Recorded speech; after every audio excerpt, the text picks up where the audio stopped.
Praise the Lord. இயேசு கிறிஸ்துவின் இனிதான நாமத்தினாலே நம்முடைய நிகழ்ச்சிக்கு நேராக எங்கள் யாவரையும் அன்போடு வாழ்த்து வரவேற்கிறேன். இந்த நாட்களில் வேதாகமத்தை வாசிப்பது எப்படி என்கிறதான காரியத்தை குறித்து நம்ம பார்த்து கொண்டிருக்கிறோம். கடந்த வீடியோக்களில் 1 யோவானை குறித்ததான காரியத்தை நம்ம பார்த்தோம்.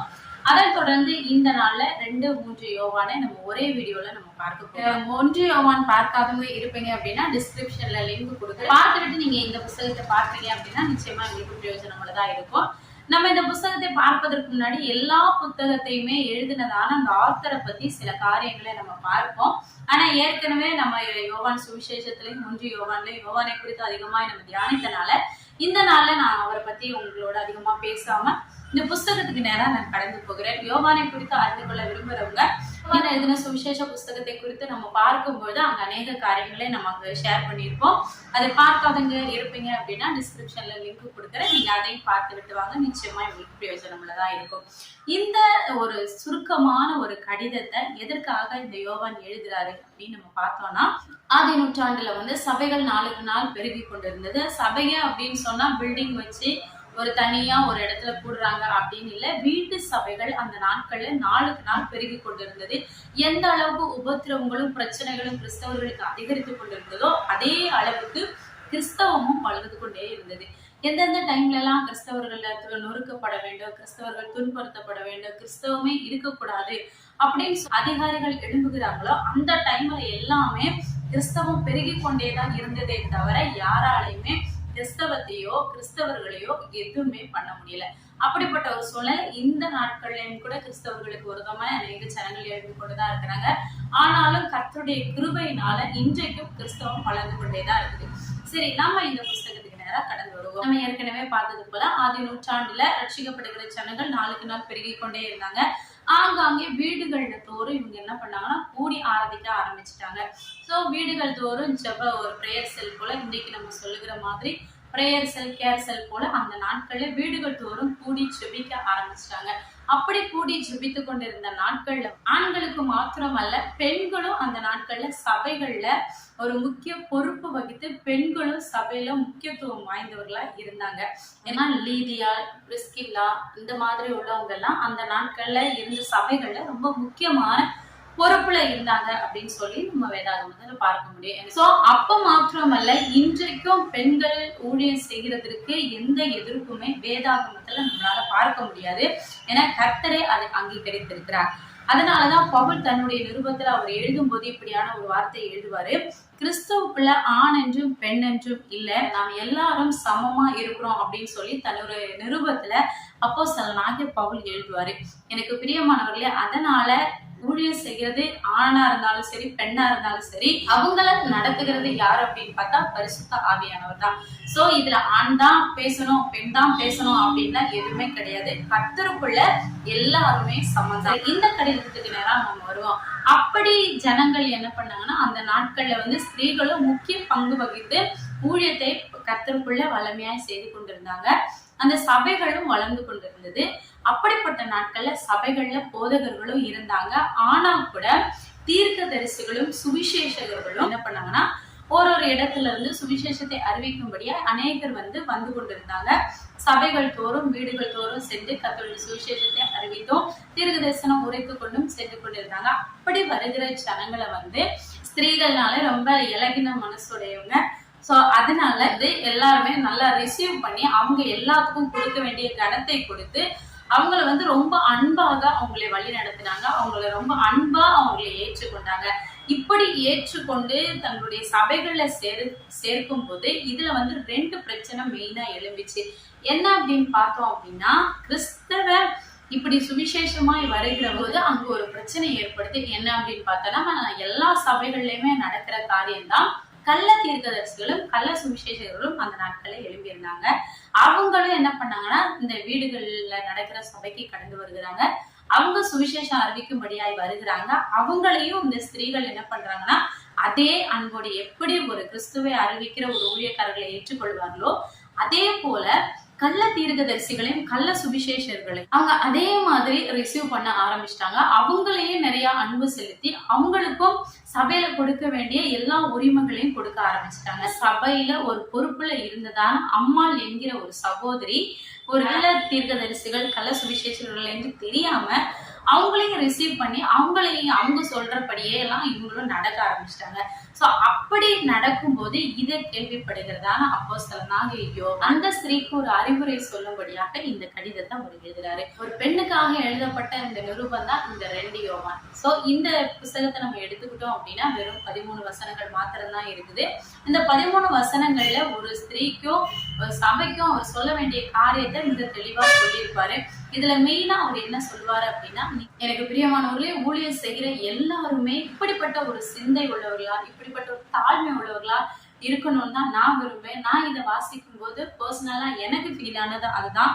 கர்த்தருக்குள்ள ஒரு மனுஷன் வளர்ந்தோறும் எந்த அளவுக்கு அவன் தன்னை தாழ்த்துகிறான் என்பதை இங்க நம்ம பார்க்க முடியும். சாதாரண ஒரு வீட்டு சபையில் நடக்கும் போது அதுல பொறுப்புல இருக்கிறதான ஒரு சகோதரிக்கு அவர் ஒரு கடிதத்தை எழுதுகிறாரு. அவர் எப்படி எழுதுறாரு, அவர் தொடங்கும் போதே எப்படி எழுதுகிறாரு, தெரிந்து கொள்ளப்பட்டதான அம்மாளுக்கும் அவளுடைய பிள்ளைகளுக்கும் மூப்பனாகி நான் எழுதுகிறதாவது அப்படின்னு சொல்லி 2வது வசனத்துல அவர் சொல்லுவாரு. எனக்கு பிரியமானவர்களே, இந்த நாள்ல நாமளும் நமக்கு கீழே ஒரு வேளை அநேக சபைகள் நம்ம வைத்திருக்கிறவங்களா இருப்போம் அப்படின்னா, அவங்க ஏதாவது ஒரு தவறு செய்தாலோ அவங்க கிட்ட நாம எடுத்து சொல்லும் போது நாம் எப்படி சொல்ல வேண்டும் என்பது இது பெஸ்ட் எக்ஸாம்பிள் அப்படின்னு தான் நான் சொல்லுவேன். எனக்கு பிரியமானவர்களே, அவர் அவ்வளவு தாழ்மையா அந்த கடிதத்தை அவர் எழுதுறார். அவர் வயதிலேயும் எக்ஸ்பீரியன்ஸ் உள்ளவர், அனுபவத்துல எக்ஸ்பீரியன்ஸ் உள்ளவர், எல்லாவற்றுக்கும் மேலாக அப்போஸ்தலன்ல ஒருவர் இவர். அதுவும் இயேசுப்பாவோட இன்னர் சர்க்கிள்ல இருந்தவர். அவ்வளவு ஒரு கனம் பெற்றதான ஒரு மனுஷன் ஒரு கடிதத்தை ஒரு ஸ்திரீக்கு எழுதும் போது அவர் எவ்வளவு ஒரு ஹம்பிளா அவர் எழுதுவாரு. இந்த கடிதத்தை பார்க்கும்போது அவருடைய தாழ்மையை நம்மளால இங்க புரிந்து கொள்ள முடியும். எனக்கு பிரியமானவர்களே, இதை படிக்கும்போது நாமளும் கற்றுக்கொள்ள வேண்டிய ஒரு முக்கியமான விஷயம் இதுதான். நாமளும் இதே போல நம்ம எந்த ஒரு உயரத்துக்கு போனாலும், நம்ம கர்த்தருக்குள்ள எந்த அளவுக்கு நம்ம வளர்ச்சி அடைந்தவர்களா இருந்தாலும், நமக்கு கீழே இருக்கிறவங்க யாரா இருந்தாலும் அவங்களுக்கு கொடுக்க வேண்டிய அந்த அன்பை, அந்த ரெஸ்பெக்ட்ங்கிறவங்களா இருக்கணும். இந்த கடிதத்தை நம்ம எடுத்துக்கிட்டோம்னா அவங்க அப்படிப்பட்ட சுவிசேஷமாய் வருகிறவங்களை அவங்க ரிசீவ் பண்றாங்க. ரிசீவ் பண்றது தப்பு. அதாவது நீ எல்லாத்தையும் புரிந்து கொள்ளணும், எல்லாரையும் ஒரே மாதிரி பார்க்க கூடாது. பிதாவாகிய தேவனையும் குமாரனாகிய இயேசு கிறிஸ்துவையும் யார் அறிக்கை பண்றாங்க, யாரு அவர்களை குறித்து சுவிசேஷமாய் சொல்றாங்களோ, தீர்க்க தரிசனமா சொல்றாங்களோ அவங்கள மாத்திரம்தான் ஏற்றுக்கொள்ளணும். அவங்கள பத்தி, பிதாவாகிய தேவனையும் இயேசு கிறிஸ்துவையும் பத்தி சொல்லாத எந்த மனுஷனையுமே நீ அங்கீகரிக்கவே கூடாது. அவங்க கர்த்தருடைய ஆவி உடையவங்க இல்ல அப்படின்னு சொல்லி அந்த சகோதரிக்கு ஒரு அறிவுரையாக சொல்லி இந்த கடிதத்தை அவர் எழுதுகிறார். அதை தொடர்ந்து 3 யோவானை நம்ம எடுத்துக்கிட்டோம். 3 யோவான்ல ஒரே ஒரு அதிகாரம் தான் இருக்குது, 14 வசனங்கள் இருக்குது. அந்த 2 யோவான்ல நம்ம பார்த்தோம், அம்மாள் என்கிறதான ஒரு ஸ்திரீக்கு இந்த கடிதத்தை எழுதுவாரு. அதே தொடர்ந்துதான் இந்த 3 யோவானை பார்த்தோம் அப்படின்னா, காயோ என்கிறதான ஒரு புருஷனுக்கு இந்த கடிதத்தை அவர் எழுதுவாரு. ஃபர்ஸ்ட் 2 யோவான் ஒரு ஸ்திரீக்கு எழுதினது போல 3 யோவான் ஒரு புருஷனுக்கு எழுதுகிறாரு. அவ்வளவுதான், பெரிய வித்தியாசம் எதுவுமே இல்லை. இந்த 2 யோவான்ல இவங்க என்ன பண்ணாங்கன்னா, எல்லாத்தையுமே ரிசீவ் பண்ணிக்கிட்டாங்க. யாரு சுவிசேஷமா வந்தாலும் அவங்க நல்லவங்களா கெட்டவங்களா, அவங்க சரியாதான் இருக்கிறாங்களா அப்படின்னு சொல்லது அது எதையுமே அவங்க பகுத்தறியாம எல்லாத்தையுமே அவங்க ரிசீவ் பண்ணிக்கிட்டாங்க. ஆனா இந்த 3 யோவானை எடுத்துக்கிட்டோம் அப்படின்னா, இந்த காயோ என்கிறதான மனுஷன் என்ன பண்றாருன்னா, சுவிசேஷமாய் வருகிற உண்மையான ஊழியக்காரங்களை கூட இவர் என்ன பண்ணணும், ரிசீவ் பண்ணல. அவங்களுக்கு கொடுக்க வேண்டிய ரெஸ்பெக்ட, அவங்களுக்கு கொடுக்க வேண்டிய கனத்தையோ இவர் கொடுக்கவே இல்லை. சோ அவங்கள அவர் அங்கீகரிக்கவே இல்லை. அதுதான் பிரச்சனை. சோ அப்படி அங்கீகரிக்காத ஒரு மனுஷனுக்கு இந்த கடிதத்தை அவர் எழுதுகிறாரு. இந்த 3 யோவானை எடுத்துக்கிட்டோம் அப்படின்னா அதுல அவர் தெளிவா சொல்லி, இதுல 9வது வசனத்தை எடுத்துக்கிட்டோம் அப்படின்னா அவர் சொல்லுவாரு, நான் சபைக்கு எழுதினேன், ஆனா சபையில முதன்மையா இருக்கிற தியத்திரு என்கிறதான ஒரு மனுஷன் எங்களை ஏற்றுக்கொள்ளல அப்படின்னு சொல்லி அவர் அந்த 9வது வசனத்துல அவர் சொல்லுவாரு. இதுல இருந்து நமக்கு என்ன தெரியுது அப்படின்னா, அந்த சபையில இப்படி ஒரு மனுஷர் இருக்கிறாரே, இந்த மனுஷனுடைய பேச்சை கேட்டுக்கிட்டு இந்த காய்பா என்ன பண்றாருன்னா, கர்த்தருக்கு உண்மையா ஊழியம் செய்கிற சுவிசேஷகர்களையோ தீர்க்கதரிசிகளையோ இந்த காய்பா என்ன பண்ணலாம், ஏற்றுக்கொள்ளல. அவரோடு கூட இருந்து இவரும் வரவங்களை ரிசீவ் பண்ணாம, அவங்களுக்கு கொடுக்க வேண்டிய கணத்தை கொடுக்காம அவங்கள புறக்கணிக்கிறவரா இருக்கிறாரு. அப்படி இருக்கும்போது இந்த யோவான் சொல்றாரு, இந்த மனுஷன் எங்களையே ஏற்றுக்கொள்ளல, என்னையே அவன் ஏற்றுக்கொள்ளல, அதனால நீ இப்படிப்பட்டவங்க கூட சேராத. அதை தொடர்ந்து 12வது வசனத்துல நீங்க வாசிச்சீங்க அப்படின்னா, தெமேத்தியு என்கிறதான ஒரு மனுஷனை குறித்து அவரே சாட்சி கொடுக்கிறாரு. சோ அந்த மனுஷன் வந்து கர்த்தருக்காக உண்மையா நிற்கிற மனுஷன். அதனால நீ அந்த மனுஷன் கூட சேர்ந்து அந்த வர்றவங்களை எல்லாம் ரிசீவ் பண்ணி நீ கர்த்தருக்கு உண்மையா இரு அப்படின்னு சொல்லி அவருக்கு புத்தி சொல்லி இந்த கடிதத்தை எழுதுகிறாரு. எனக்கு பிரியமானவர்களே, இந்த 2 புஸ்தகத்தையும் எடுத்துக்கிட்டோம் அப்படின்னா சிம்பிளான ஒரு விஷயம்தான். அன்பு அப்படிங்கிறது நம்ம யாருக்கிட்ட செலுத்துகிறோம் அப்படின்றது ரொம்ப முக்கியம். 2வது புஸ்தகத்தை எடுத்துக்கிட்டோம், அன்பு காட்ட வேண்டிய இடத்துல நிச்சயமா காட்டணும். முதல் புஸ்தகத்துல நம்ம அன்பு காட்டுறதுக்குன்னு சில குவாலிபிகேஷன்ஸ் அவர் கொடுப்பாரு.